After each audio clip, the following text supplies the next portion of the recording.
여러분 안녕하십니까? JTB 뉴스입니다. 오늘도 폭염이 맹위를 떨치겠습니다. 전주와 익산 등 8개 시군엔 폭염경보가, 군산과 김제 등 6개 시군에는 폭염주의보가 내려져 있습니다. 낮 기온은 전주와 익산 35도 등 도내 모든 시군의 기온이 33도를 훌쩍 넘으며 가마솥 더위가 계속되겠습니다. 자외선 지수는 매우 높겠고 오존 농도도 짙겠습니다. 전주기상지청은 폭염이 장기화하겠다며 온열 질환과 가축 피해가 없도록 각별히 주의할 것을 당부했습니다. 불볕더위 속에 에어컨 같은 냉방 수요가 급증하면서 전력 사용량도 크게 늘고 있습니다. 한국전력 전북본부가 집계한 전력 사용량은 지난 9일 239메가와트에서 지난 12일 268메가와트로 계속 증가세를 보이고 있습니다. 전라도 하계 전력 사용량의 역대 최고치는 지난 2016년 8월 18일에 313만 메가와트입니다.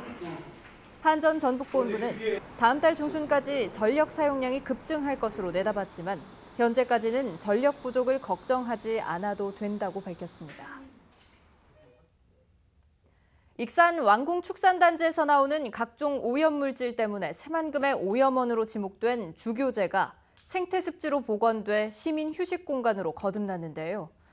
그러나 관리가 제대로 이루어지지 않으면서 시민들로부터 외면받고 있습니다. 김진형 기자입니다.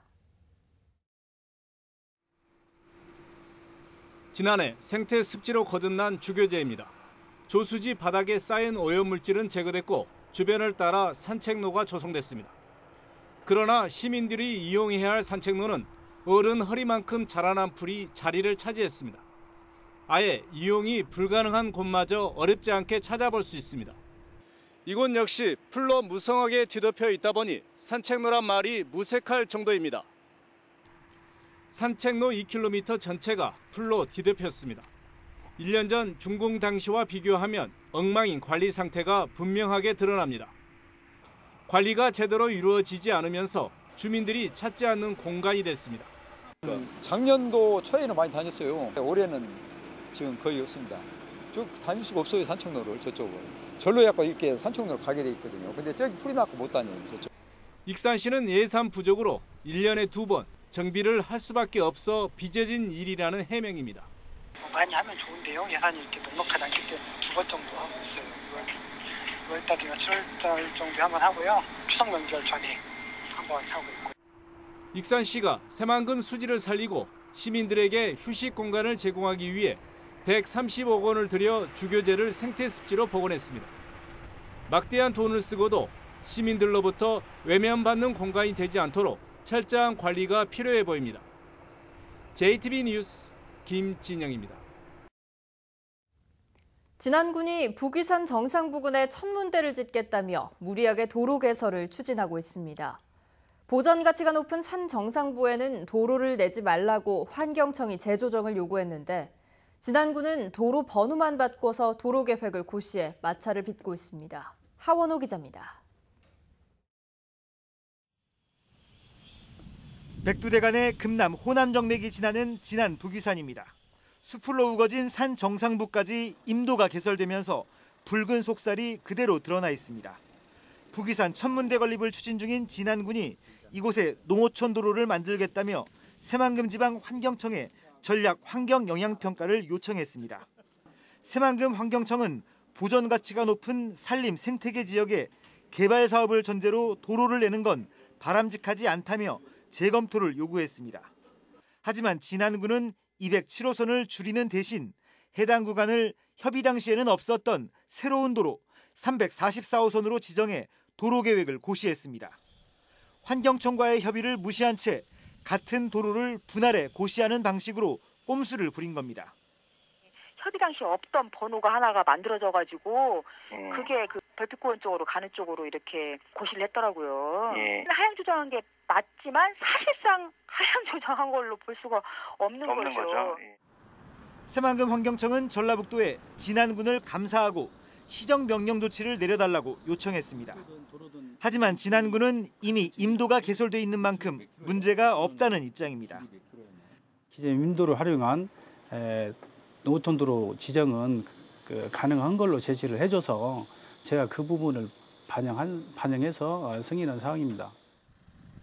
진안군이 산 정상부까지 서둘러 임도를 개설하고 이 임도를 농어촌도로로 격상하려는 이유는 건축 허가 때문입니다. 천문대 건축 허가를 받기 위해선 임도가 아니라 도로가 필요하기 때문입니다.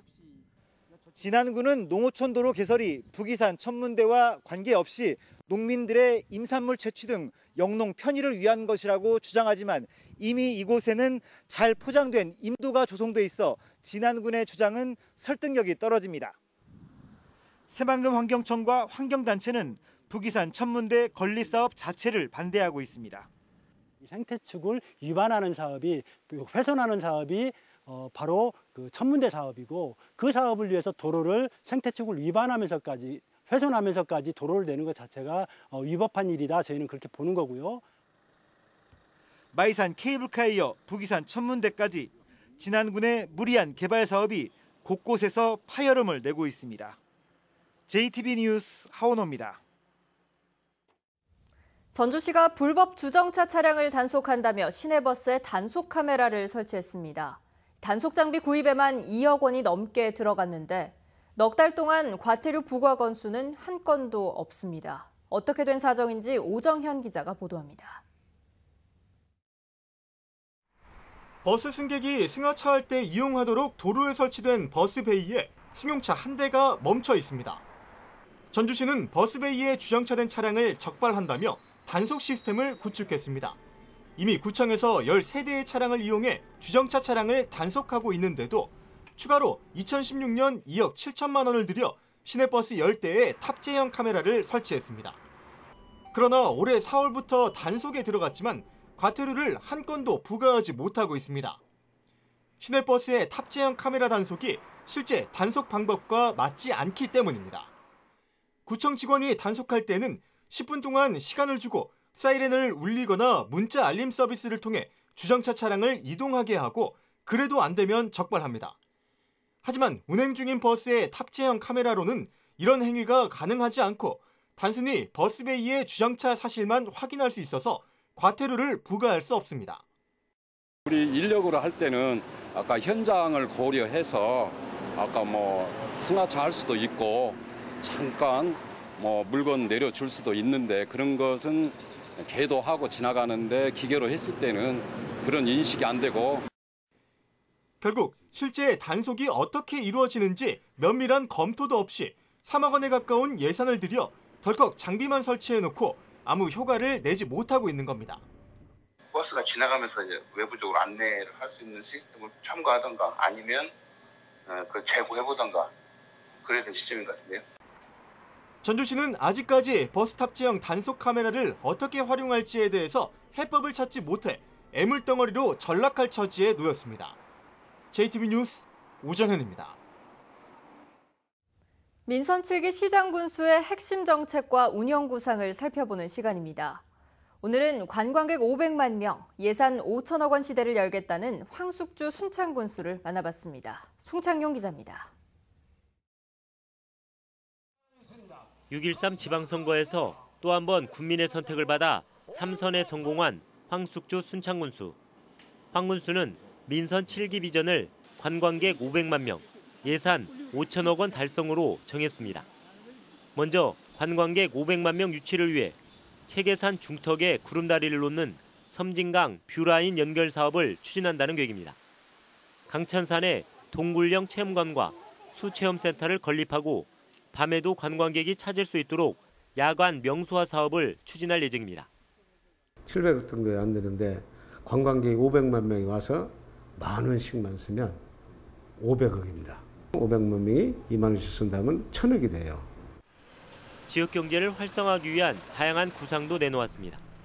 순창읍의 생활 환경을 개선하는 순창읍 중심지 활성화 사업과 친환경 유기농업 특구, 쌈채소 체험유통 지원센터를 조성하겠다고 밝혔습니다. 또 종합문화예술회관과 실내 어린이 놀이터를 건립하고 중고생 교복 구입비를 지원하겠다고 덧붙였습니다.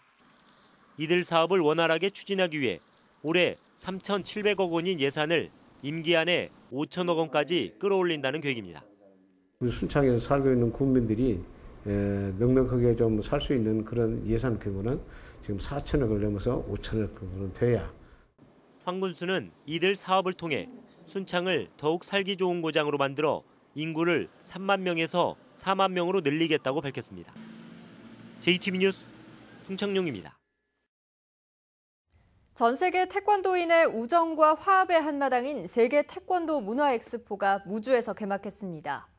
32개 나라에서 3,600여 명의 선수들이 참가했습니다. 주혜인 기자입니다. 제12회 세계 태권도 문화 엑스포가 지난 주말 무주 태권도원에서 막을 올렸습니다. 태권도 줄넘기와 태권 댄스, 품새 겨루기 경연 대회를 통해 32개 나라 3,600여 명의 선수들이 기량을 뽐냈습니다. 오늘 저녁 폐막식에는 K-팝과 함께 댄스 파티, 강강술래 등 다양한 문화 축제가 펼쳐질 예정입니다. 완주군은 신규 전원마을 조성 지원 사업을 추진한다고 밝혔습니다. 전원마을 입주 예정 단체에겐 1억 원 내에서 도로와 상하수도, 전기, 통신, 가스 등의 공공시설 설치가 지원됩니다. 서로 친밀한 사람들끼리 마을을 조성해 이주할 경우 정서적으로 안정되고 유대감이 형성되어 정착에 많은 도움이 될 것입니다. 여름철 피서객들의 물놀이 안전을 지킬 남원시 119 시민수상구조대가 발대식을 갖고 본격적인 활동에 나섰습니다. 자원봉사자와 소방관으로 구성된 구조대는 하루 8명씩 팀을 이뤄 다음 달 19일까지 활동합니다. 이번 시민수상구조대 발대식을 통해 한 건의 물놀이 사고도 발생하지 않도록 예방순찰을 철저히 해나가겠습니다. 김제 지평선 축제가 피너클 어워드 한국대회에서 축제엔 기업 상생, 홍보 제작, 상품 등 3개 부문을 수상했습니다. 김제 지평선 축제는 가장 한국적인 전통 농경 문화를 세계인이 보고 느낄 수 있는 축제로 발전시켰다는 평을 얻었습니다. JTB 뉴스 주혜인입니다. 군산항이 붉은 불개미 유입 차단 관리 지역으로 지정됐습니다. 정부는 붉은 불개미가 평택항과 인천항, 부산항에서 잇따라 발견돼 이들 항만을 포함해 군산항과 광양항 등 전국 10개 항만을 붉은 불개미 유입 차단 집중관리 대상으로 정했다고 밝혔습니다. 정부는 이들 10개 항만에서 붉은 불개미의 예찰과 방역 활동을 실시하기로 했습니다. 국민권익위원회가 이번 주 전북에서 이동신문고를 운영합니다. 오는 18일에는 임실군청에서 이동신문고를 열고 19일에는 진안군청, 20일에는 군산시청으로 이동해 운영합니다. 이번 이동신문고에서는 대한법률구조공단과 한국소비자원 등 다양한 기관이 참여해 생활 속 고충을 상담하고 공익침해에 대한 신고를 받을 예정입니다. 더불어민주당이 다음 달 4일 도당 개편대회를 개최하고 새로운 진용을 갖출 예정입니다. 민주당은 오는 25일까지 10개 지역위원회별로 운영위원회와 상무위원회 등을 새로 꾸리는 한편 8월 4일에는 도당 개편대회를 열어서 중앙대의원 50%와 권리당원 50%로 도당위원장을 선출할 예정입니다. 도당위원장에는 김윤덕 현 도당위원장과 완주와 진안 무주 장수 지역위원장인 안호영 의원이 출마 의사를 밝히고 있습니다. 전주지법 군산지원 제1형사부는 자신의 제자를 상습적으로 성폭행하고 추행한 혐의로 기소된 전 중학교교사 35살 A씨에 대해 징역 9년을 선고하고 성폭력 치료 프로그램 200시간을 이수하라고 명령했습니다. A씨는 지난 2013년부터 4년간 18차례에 걸쳐 자신의 집과 모텔 등에서 중학생 제자를 성폭행하거나 추행한 혐의로 기소됐습니다. 전주 완산경찰서는 지인의 집에 몰래 들어가 기초수급비 등을 훔친 혐의로 52살 지모 씨를 불구속 입건했습니다. 지 씨는 지난달 21일 전주시 평화동의 한 아파트에서 지인 60살 김모 씨가 잠든 틈을 타서 열려있는 현관문으로 들어가 수급비 27만 원 등 모두 37만 원 상당의 금품을 훔친 혐의를 받고 있습니다. 경찰 조사 결과 지 씨는 김 씨의 수급비가 들어오는 날에 맞춰 찾아가 범행한 것으로 확인됐습니다. 익산경찰서는 금은방에서 손님을 가장해 금반지를 훔친 혐의로 익산에 사는 72살 정모 씨를 불구속 입건했습니다. 정 씨는 지난 6월 익산시 영등동에 있는 한 금은방에서 84만 원 상당의 금반지를 구입할 것처럼 살펴보다가 훔쳐 달아난 혐의를 받고 있습니다.